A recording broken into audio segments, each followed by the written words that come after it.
इच्छा यानी डिजायर एक ऐसी गजब की शक्ति है जो हमें बना भी सकती है और बिगाड़ भी सकती है। प्राचीन भारत में इसी ताकतवर ऊर्जा को मतलब डिजायर को काबू में करने के लिए दो बिल्कुल अलग अलग रास्ते खोजे गए थे। एक था भक्ति का रास्ता और दूसरा कुछ और ही था। तो चलिए आज प्रेम और आकर्षण को साधने वाले इन्हीं प्राचीन रहस्यों की दुनिया में चलते हैं। अच्छा, जरा ये सोचिए, क्या ये मुमकिन है कि सिर्फ एक आवाज, एक ध्वनि से प्रेम, सफलता और यहाँ तक कि डिवाइन ग्रेस मतलब दैवीय कृपा को अपनी ओर खींचा जा सके? सुनने में थोड़ा अजीब लगता है ना, लेकिन प्राचीन ज्ञान तो यही दावा करता है कि हाँ, ऐसा हो सकता है। तो चलिए देखते हैं कि आखिर कैसे। तो हमारा पहला रास्ता है भक्ति का। ये है कामदेव और रति की साधना, एक ऐसा खास अनुष्ठान जो प्यार और खुशियों से भरी एक परफेक्ट लाइफ का वादा करता है। देखिए, इस साधना के केंद्र में है कामदेव और रति। ये सिर्फ देवता नहीं है, बल्कि ये प्रेम, पुरुषत्व और सुंदरता के वो सबसे ऊंचे आइडियल्स हैं जिन्हें कोई भी साधक अपनी जिंदगी में उतारना चाहता है। सही मायनों में कहें तो वे जीवन की असली सुगंध हैं। और जानते हैं सबसे दिलचस्प बात क्या है? ये प्राचीन साधना आज की आम समस्याओं का हल देने का दावा करती है। चाहे वो कॉन्फिडेंस की कमी हो, रिश्तों में कोई तनाव हो या फिर किसी खास इंसान को पाने की चाहत, ये साधना इन सभी मुश्किलों का एक आध्यात्मिक उपाय बताती है। तो ये सिर्फ मन में कुछ सोच लेने जैसा नहीं है, बल्कि ये एक बहुत ही व्यवस्थित स्टेप बाय स्टेप प्रोसेस है। चावल के ढेर बनाने से लेके खास मंत्रों का जाप करने तक हर एक कदम का बस एक ही मकसद है, इच्छा की उस पावरफुल एनर्जी को एक डिसिप्लिन्ड तरीके से सही दिशा देना। लेकिन इच्छा को साधने का ये अकेला तरीका नहीं था। तो अब भक्ति के रास्ते से हटकर एक ऐसे कंट्रोवर्शियल ग्रंथ की तरफ चलते हैं जिसे लगभग सब जानते तो हैं, लेकिन शायद इस नजर से कभी नहीं देखा होगा। काम सूत्र। क्या ये प्रेम की कला है या फिर बुराइयों का एक पिटारा? ये सवाल ही अपने आप में चौंकाने वाला है ना? लेकिन एक क्रिटिकल एनालिसिस इस मशहूर ग्रंथ को इसी नजर से देखता है और इसकी एक बिल्कुल अलग ही तस्वीर हमारे सामने रखता है। और यहीं पर आकर कहानी थोड़ी उलझ जाती है।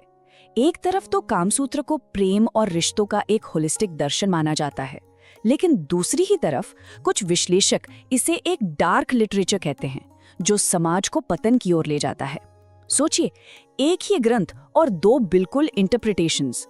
तो इस क्रिटिकल एनालिसिस के मुताबिक ये जो प्रथाएं हैं, जैसे कि अडल्ट्री से लेकर सेम सेक्स रिलेशंस तक, ये सब इंसान, समाज और राष्ट्र के पतन की वजह बनती हैं। अब देखिए, ये समझना जरूरी है कि ये सिर्फ एक नजरिया है, एक पर्सपेक्टिव, लेकिन ये नजरिया कामसूत्र के बारे में हमारी जो आम समझ है उसे सीधे सीधे चैलेंज जरूर करता है।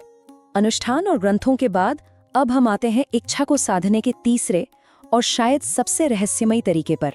यह तरीका है एक अकेली शक्तिशाली ध्वनि जो अट्रैक्शन की डबल एज्ड पावर का प्रतीक है। ये ध्वनि है क्लिंग। ये बस एक शब्द नहीं, बल्कि ये आकर्षण का बीज मंत्र है। इसे चेतना की परमाणु शक्ति यानी न्यूक्लियर फोर्स ऑफ कॉन्शियसनेस तक कहा गया है। एक ऐसी ध्वनि जो आपकी पूरी एनर्जी को ब्रह्मांड के प्रेम की फ्रीक्वेंसी से जोड़ सकती है। और इसके फायदे सिर्फ बाहरी अट्रैक्शन तक ही सीमित नहीं है, ये अंदर से गहरे बदलाव का वादा करता है। कॉन्फिडेंस बढ़ाना, डर को दूर करना और यहाँ तक कि बेहतर हेल्थ भी। ये एक तरह से पूरी तरह से ट्रांसफॉर्मेशन का रास्ता है। लेकिन हर बड़ी शक्ति के साथ एक बड़ी चेतावनी भी आती है। कहते हैं, बिजली की तरह क्लिम ऊर्जा न्यूट्रल है। ये जिंदगी को रोशन तो कर सकती है, पर अगर लापरवाही बढ़ती तो ये जला भी सकती है। ये एक ऐसी ताकत है जिसका सम्मान करना बहुत जरूरी है। तो बिना अनुशासन के इस मंत्र का जाप करने का एक बहुत बड़ा खतरा है। ऐसा करने वाला इंसान एक विवेकहीन चुंबक बन सकता है, मतलब एक ऐसा मैग्नेट जो अच्छे और बुरे दोनों तरह के लोगों और हालातों को अपनी ओर खींचने लगता है, जिससे जिंदगी में इमोशनल उथल-पुथल मच सकती है।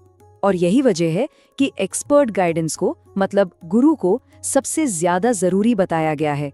साधक को एक स्थिर भक्तिपूर्ण पात्र बनना पड़ता है, यानी उसे दिमागी और इमोशनल तौर पर इतना मजबूत होना पड़ता है कि वो इस हाई वोल्टेज एनर्जी को बिना किसी नुकसान के संभाल सके।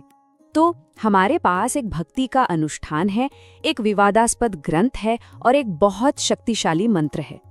ये तीनों रास्ते भले ही अलग अलग लगते हों, पर क्या इनमें कोई एक कॉमन धागा है जो इन सबको आपस में जोड़ता है? यहाँ हम देखते हैं कि ऊर्जा को दो तरह से मैनेज किया जा सकता है। मंत्र यानी साउंड हमारे अंदर काम करता है, हमारी इंटरनल वाइब्रेशंस को बदलता है, जबकि यंत्र यानी ज्योमेट्री हमारे बाहरी माहौल को, हमारे आसपास की एनर्जी को प्रभावित करता है। दोनों मिलकर एक पावरफुल बैलेंस बनाते हैं। तो चाहे वो एक लंबा चौड़ा अनुष्ठान हो या फिर एक छोटा सा बीज मंत्र, संदेश बिल्कुल साफ है। इच्छा की शक्ति को डिसिप्लिन और स्ट्रक्चर की जरूरत होती है। बिना सही इरादे और कंट्रोल के यही क्रिएटिव एनर्जी डिस्ट्रक्टिव भी बन सकती है। तो घूम फिर कर हम इसी एक सवाल पर आ जाते हैं। हमने देखा कि इच्छा, डिजायर, भक्ति का रास्ता भी बन सकती है और पतन की वजह भी। अगर इन दोनों के बीच का फर्क सिर्फ इरादे का है, मतलब इंटेंशन का, तो फिर हार्मनी और केओस को अलग करने वाली वो बारीक सी लकीर आखिर है क्या? ये एक ऐसा सवाल है जो इन प्राचीन टीचिंग्स को आज भी हमारे लिए इतना रेलेवेंट बना देता है।